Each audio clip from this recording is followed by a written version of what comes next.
listening to theoutdoorstation.co.uk. Hello and welcome to another very special Podzine. Regular listeners will know that all the content here at the Outdoor Station is dedicated to the outdoors and exploring the world around us under our own or nature's power, be it walking, cycling or kayaking. Of course, one method of distance travel we haven't touched on so far is horseback, which most people assume, myself included, to be such a rare thing these days as virtually non-existent in the modern world. Well, this week we've had our eyes well and truly opened, as by a series of coincidences, random contacts and the magical world of the internet, we have been put in touch with the little-known Long Riders Guild, based over in the US. As luck would have it, one of the people behind the guild, Barsha O'Reilly, was in the UK for just a few days, so I immediately organised a meeting to find out more about long-distance travel on horseback and to see if there was anything we could learn or share from each other. Well, the Long Riders Guild is the first international association of equestrian travellers and explorers. Our members have all done at least 1,000 miles on one journey. We do also have associate members for those who did a bit shorter, but, went across the country or something. We're in, I've actually lost track, but I think that we've got members in 38 countries. So it is truly international. Now, there is a difference that you quite clearly point out on the website, which we must mention is the longridersguild.com, between endurance riding and long riding. Oh, yes, they're completely different. A lot of people do confuse them. We're not in a hurry.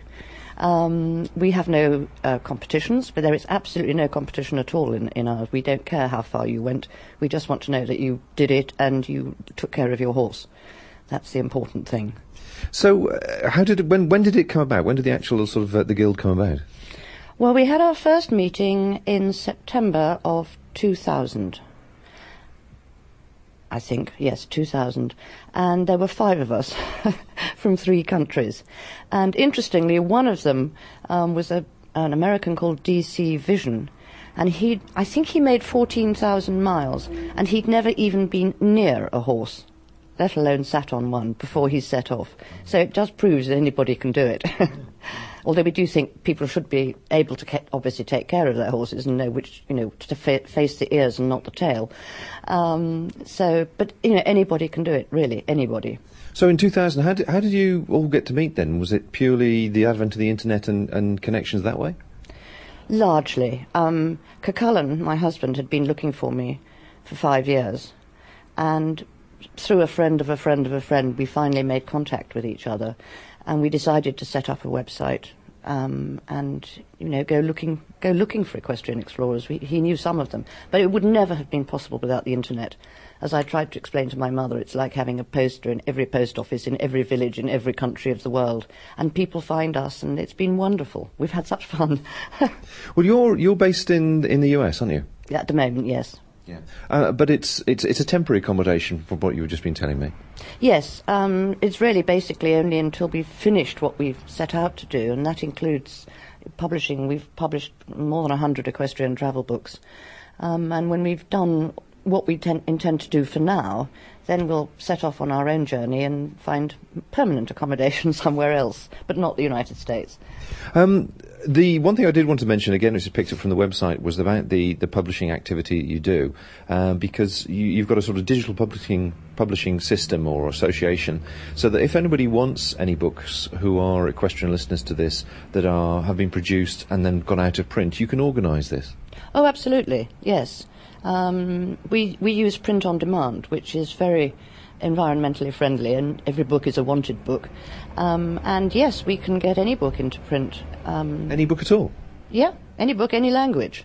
Oh, right. So if somebody wanted sort of Shackleton's early exploration, you could organise that one? Absolutely. And we're actually in touch with his granddaughter, so yes, anything. We can do it. And what's the uptake of that been? They're selling pretty well. You tend not to find them in bookshops because, again, from an environmental point of view, we refuse to accept returns because a lot of books go back to be pulped. We don't approve of that. There's few enough trees as it is.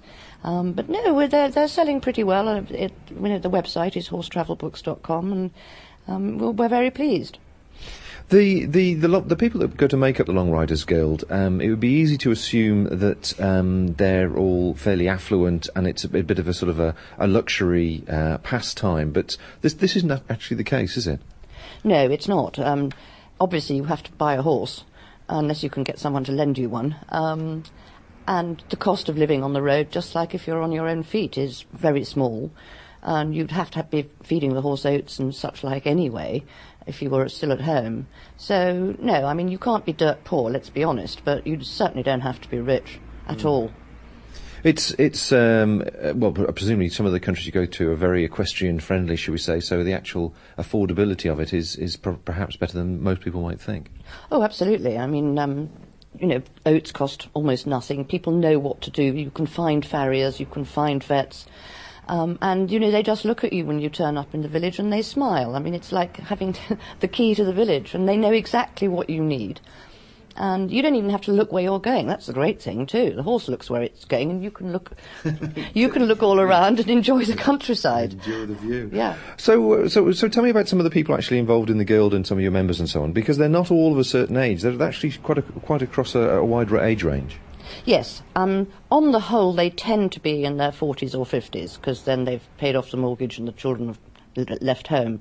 But there's Tim Cope right now. I think he's 25, 26. He's just ridden from Mongolia to Hungary and arrived to great acclaim, because, of course, Hungary is a great equestrian country. And also young Steve McCutcheon, who's somewhere in China. He left Delhi to set off to Beijing, but he had a bit of a problem and he's been arrested. But that doesn't normally happen with a long ride, I have to say. One of our great favourites is Gordon Naismith. He rode 14,000 miles on barefoot ponies from South Africa to Austria back in the 70s. I don't think it can ever be recreated today. It wasn't easy in the 70s, but I think it would be even harder now. And there's wonderful George Patterson, who went to Tibet just after the war, and he was the one who was selected to get word out to India that the Chinese communists were invading Tibet. I think that was 49, somewhere around about then. Through the Himalayas in winter. I mean, even the Tibetans hadn't done that. And he's still alive. He lives in Scotland. Wow. And have all these people sort of produced books and some sort of history on their actual trips? Yes, George has written several books. He's an extremely good writer. Gordon wrote about his trip from Africa. Obviously, Tim Cope is working on the one for the journey he's just finished. Christina Dodwell, who's a great long rider and a great friend, she's written several books. And Robin Hanbury-Tennyson, of course. We've got all his books back in print. So there's plenty to read about. Gosh. And I understand you did Moscow to London yourself? No, Volgograd, or Stalingrad as it used to be, to England, yes. So, with no fences. And how long ago was that? 95. Yeah. So whatever that is, 12 and a half years. So when you set out for that particular trip, was everything super prepared? Because, I mean, a lot of our listeners are traditional backpackers and travellers, and you can go into great depth in preparing these things. Obviously, when you're talking about going with a horse, it's a slightly different range of needs you might need, and outdoors people these days would have access using the internet to know that there is a bunkhouse facility and a place where they can actually get their equipment and so on. When it comes to finding information out about what's available for a horse or a pack horse or whatever, where do people pick that information up, or is it seat of the pants sort of stuff? Well, mine was certainly seat of the pants, because I didn't know anybody in Russia and I couldn't speak Russian when I started. And of course everybody thought I was mad. And I would like to say as an aside, that's one of the best things about the Guild, is that we all thought we were the only one and everybody else said we were mad. And now we find there's hundreds of us. So, well, perhaps we are mad, but at least there's not just one of us. Russia was relatively easy because there is no concept of land ownership, or wasn't then. This was just after communism collapsed. And so the concept of, I used to start off by going to the nearest person I could find saying, is it okay for us to camp here and tie up the horses? And they would look at me as if I was completely mad. Well, why not? Whereas, of course, at the opposite extreme, England is very, very much harder. even if you can communicate with the natives, rather better. So I've always said, actually, that a long rider has to prepare as carefully as he or she possibly can, but be prepared to be flexible if things don't go according to plan, and that seems to suit most people quite well. As a generalisation, with a lot of these characters have done these trips, obviously when they've been able to transport their own horse, their horse from they're used to riding to the start point is one thing, but presumably that's too expensive. Do people, again, go to the country and then decide to buy a horse in the best way they possibly can that's sourced locally? Yes, that's always the best thing. We always say to people, try and use a native horse. It's used to the geography, the climate, the food, the tack. And disease, of course, and as well. Disease and everything. Yeah. So we always recommend people get a native horse when they get... And, for example, my horse, Count Pompey, he's from the steppes. I wouldn't dream of taking him through a mountain pass or, down along a tiny little trail on the edge of a precipice, because he doesn't know what to do. But if you've got a mountain horse, you're fine. Scary, but you should be fine. So typically then, what do people arrive in their starting point with as regards equipment? Do they take the saddles and everything with them, or is it just sort of their main camping equipment and then they pick everything up locally?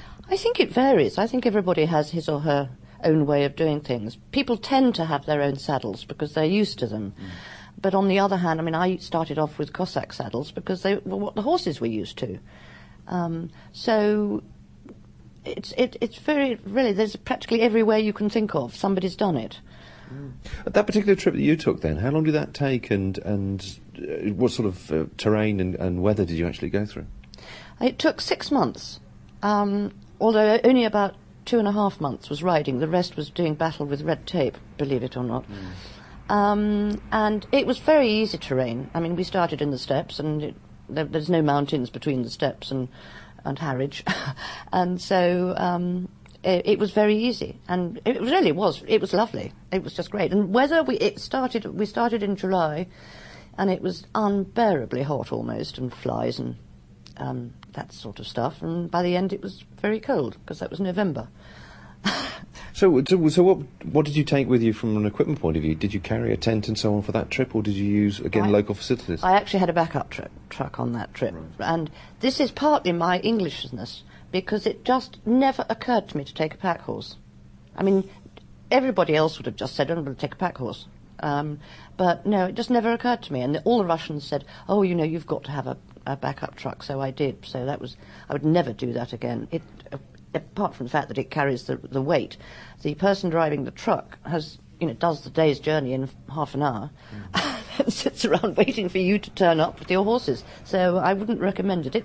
Quite a lot of people have done it, but it's much better to be independent and on your own. I presume now that, the world being the state it is, documentation and passes and permissions are getting to be the biggest obstacle of all for trips like this. Well, yes, but it's only because you turn up in the saddle. They don't bat an eyelid if you turn up in a truck, but it is, yes, it's a big problem, and the laws are not all. They change the laws while you're on the road, but provided you and your horses are healthy, and you don't have a stallion, because that brings extra million headaches there. People get through. You just have to wait. With all these trips, though, you must have, countless number of stories from your own activities and other people's as well, which would be amusing or things you'll never forget. Yes, well, as a matter of fact, one of the first was realising that the horse I had just fallen in love with was a stallion, and I had this vision of riding a sex maniac across all of Europe. But in fact, he's immensely well behaved because he was brought up in a herd, and the mares teach them manners. So he's still a stallion, I'm pleased to say. But I think the best story I ever heard was Jeremy James. He rode from Turkey back to his home in Wales, and he'd bought a Criollo in Italy, and they worked their way up. And at one point he stopped, there was a vineyard, and they offered him some wine, and they gave the horse a bucket, and the horse drank all the wine, because that's what it was. Then he kicked the bucket as if to say, I want some more. And it was only when he'd finished the second bucket that Jeremy actually realised that it was wine and not water.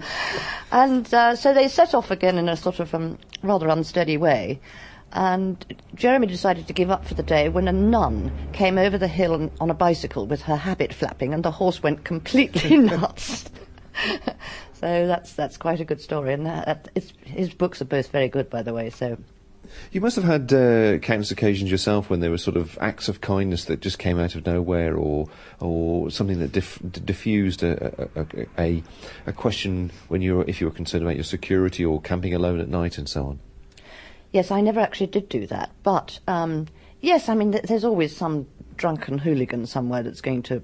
I mean, I had one try and steal my horse, and that was tricky. And I had another drunken hooligan tried to rape me, but it could have happened here. So I don't think you're any less safe there, except in places where women aren't supposed to do anything, in which case it's a bit tricky. But Christina Dodwell rode in Iran and Turkey.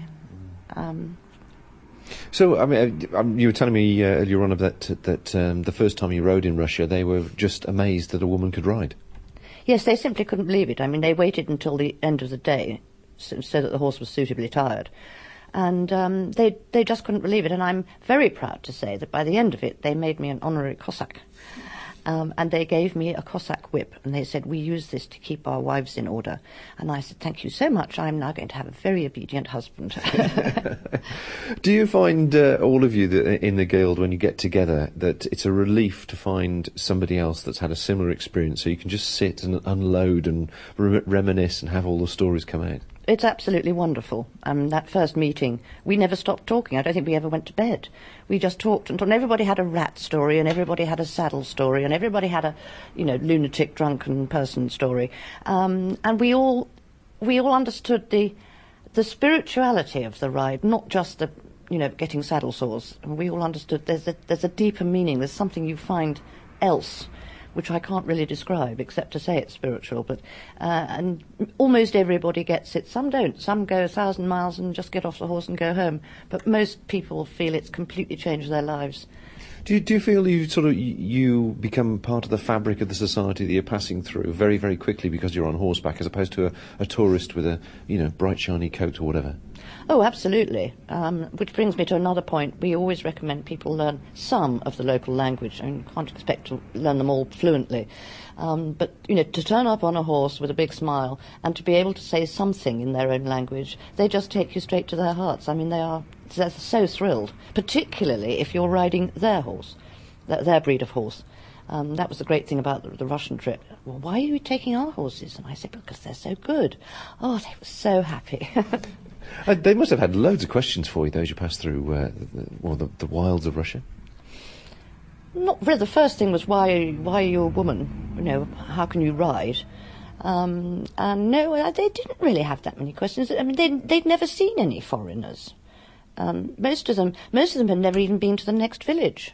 I mean, I used to laugh because they'd say, go that way to the next village, and I'd set off, and it'd be a nice wide road, and then it would get smaller and smaller and smaller and smaller, and then it would vanish for a bit, and then you'd get a little tiny one, and it would get bigger and bigger. And I came to the conclusion that they would set out to go to the next village, but actually give up halfway there. From an equipment point of view, have things moved on? Have you seen things move on the last sort of 10 or 15 years from a long rider's point of view, in the sense that most equestrian equipment these days presumably is targeted towards the domestic rider, shall we say, the social rider, and the marketplace for long riders presumably is fairly small, so I'm guessing a lot of people haven't really approached that. But the ones that have they actually incorporated new materials, new ideas, and made equipment lighter or better or stronger in some way? Yes, they have. People still use the old-fashioned ones, the cavalry ones, which are still very highly thought of. There is the Orthoflex, an adjustable saddle, which was invented by a long rider. And there's another thing that's new, is an adjustable pack saddle that's been very highly recommended by several long riders. In fact, Tim Cope had it out in Mongolia and discovered it will also fit on a camel. So, yes. But I don't think our needs are all that special. We just need to be able to carry things, and not too much. Most of the weight should go on the pack horse, if you have one. And if not, yes, lightweight. There are lightweight materials now, whereas, of course, leather is terribly heavy, the traditional thing. Well, certainly lightweight is taken hold of all across the world, really, from an outdoors perspective. Most people now are sort of looking at their normal range of equipment they carry with them, whether be it cycling or kayaking or walking and obviously equestrian. So it's interesting. It's actually starting to move into that industry well. But on a sort of a day-to-day basis, on your trip, for example, from Russia there. How did, what point do you accept that things can go wrong? Because presumably you carry a first aid kit and various things for yourself, then you have to carry something of a similar nature for the horse as well, or horses.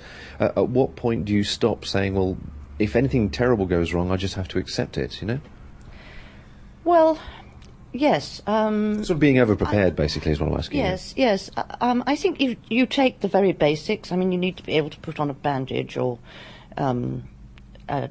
give some antibiotics or something like that. I think you probably always need that, unless you're, in Western Europe or something, and can find a vet very quickly. I think the thing is you just have to accept. I mean, horses get sick and die in the paddock. One of the things we do recommend is people prepare themselves and know how to put a horse down if they have to. If it's lying at the bottom of the mountain with a broken leg, for example. And horrible though it sounds, the fact is that's the compassionate thing to do. So we do recommend people find out how to do this. But, as I said, we only know we've got an in memoriam thing on our website for the horses that have died. And when you think how many millions of miles that between us we've covered, that's actually a remarkably short list. And it's a very healthy way of life for both you and the horse. In fact, I had to laugh. I was talking to Cullen today about my having this wretched cold. And the irony is I rode across for 3 months in pouring rain and boiling heat and freezing cold and didn't get a cold until I got back into a centrally heated flat. So it is a healthy way of life, no doubt about it. And what about the actual pace of life as well, as you're actually travelling along the road? You were saying earlier on before we started this how quickly, like all sort of travellers really, how quickly you start to get into your own pace of things and own routine. Just describe for people who are perhaps may be interested in looking at something like this, if they've got an interest in horses, how do your day progress? I mean, how long for the grazing and the waters and how much food and all this sort of business? Well, again, people have different ways of doing things, but I like to get up long before dawn and get the horses fed so that they can digest it, the oats, that is, while I have breakfast. The thing is, what you don't want is to be caught out on, as has happened to me several times, caught on a main road with dusk coming on. So you really want to move as early as possible and try and finish by about 1 or 2 o'clock. Which gives them then the rest of the day to graze and all night. Other people like to break the day and stop for a couple of hours at midday and untack. So it varies, and of course it varies on the terrain. There's no point in stopping to graze if you're on the side of a mountain. So it's flexible, but we definitely feel very strongly that you should start early, because not being able to get to a safe place at dusk is really scary. Do horses fall into routines? If they're used to perhaps drinking at certain times of the day, if they haven't had a drink, do they start to get a bit antsy? I've never heard of it. They do have to learn to drink when you give them the opportunity, and they can't just drink when they're thirsty. And some horses are very fussy about the water they drink, I hear. Not mine, I'm pleased to say. But they learn. They learn very quickly that if there's water there, they should drink it, and if there's grass, they should eat it. And they become very, very, well, flexible like their riders, really. Presumably, with things like mountain streams, obviously, where the water's pretty well guaranteed, everybody's happy. But if you've had to purify water for yourself in some way, do you do that for the horses as well? I've never heard of anybody doing it. Because, you see, you can usually get well water in strange places, or whatever the locals are drinking. If the locals are drinking it, then it's okay for your horses, basically. So you'd carry on through the day then, and what, would you stop for something to eat at lunchtime? Would you tend to just have breakfast and an evening meal? Well, you can take snacks. That's what a lot of long riders take, nuts or chocolate, or no chocolate when it's not too hot. They take snacks. But as I say, we do think that the sooner you can get off the road at the end of the day, the better, and then they've got hours for grazing and to digest their oats and so on. But as I say, everybody's different. I know a lot of people stop twice during the day. So it's really whatever suits you best, whatever you like doing. And you keep very, very careful eye on your horse or horses to make sure that they're not losing weight, or even for putting it on, for that matter. So that's obviously your number one priority, first, last, and all the way through the middle.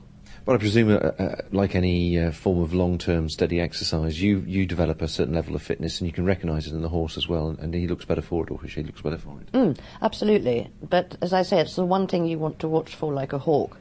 But yes, I mean, it's a very healthy way of life for everybody. And some of the countries that you've been through and you've heard about people going through, there was a story of the Swiss lady, for example, that's travelled from Switzerland to England and has turned back because of the situation with the English bridleways. Yes, Jessica Bigley. It is sad. It's a very crowded island, and not all bridleways are where you were hoping to find them. And I mean, I remember that myself when I used to live here. You'd have to go ahead and check if you wanted to go, and of course you can't do that if you're by yourself. So I felt very sorry for Jessica, and she's gone back to France. Last I heard, she was in France, where they have the most wonderful network of bridleways. I understand. I gather you can cross the whole country without doing anything other than cross a road. So everywhere is different. Yeah, definitely. Well, it's there are bridleways near us that start in the middle of nowhere and finish in the middle of nowhere, and it's impossible for a rider to get on them. It's a parish boundary. When they decided whether to make them footpaths or bridle paths, each parish made its own choice. And so, of course, if it was a bridle path on this side of the boundary and a footpath on the other, it was no good to anybody. Sad, but there you are. At least we've got some. Yeah, definitely. And what I was going to ask you about countries. Which countries are sort of a more equestrian friendly than others? Is there a sort of a hit list of favourites, as it were? No, I think most countries are pretty equestrian friendly. Africa isn't really, although people have ridden there, because they have no. Well, they do actually have a tradition of equestrianism, but they've forgotten it, rather like the Chinese. So, but most places, you turn up on a horse and it's a big smile and everybody's happy. I don't think I'd recommend anywhere not to go, as I say, except Africa. Excellent. Well, thank you very much indeed for your time on this. It's been a very interesting introduction into the Madness Club, I think you described it almost, at the LongRidersGuild.com, and anybody's got several hours to spend, and it's a wonderful website because it's pages and pages of information and stories. And don't forget, obviously, the book service as well. So thank you very much indeed for your time, and I look forward to talking to you about your forthcoming next trip. Thank you very much. Since recording this interview, I've mentioned the existence of the Guild to various equestrian contacts, all of whom didn't know of the website and were absolutely fascinated to find out more about using horses for longer journeys of this kind. So please do pass this podcast on to anyone in your circle of contacts who you feel would like to know more. The website, once again, is thelongridersguild.com and is a fantastic resource with hours of reading. Don't forget also the digital publishing service they offer at classictravelbooks.com, which is another fascinating resource for the armchair traveller searching for unique travel information. As I intimated at the end of that interview, I will be shortly talking to Basha once again regarding the preparation for her round the world trip, the first of its kind on horseback, which she will be undertaking with her husband Cuchulainn later this year. So, until next time, folks, safe and happy adventure travels.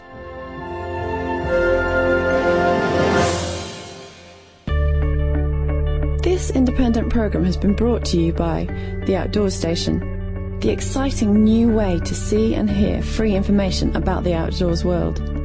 If you're a blogger, or if you have a website, you can now incorporate any of these podcasts directly to your site, completely free. Visit our website, theoutdoorstation.co.uk, for more information.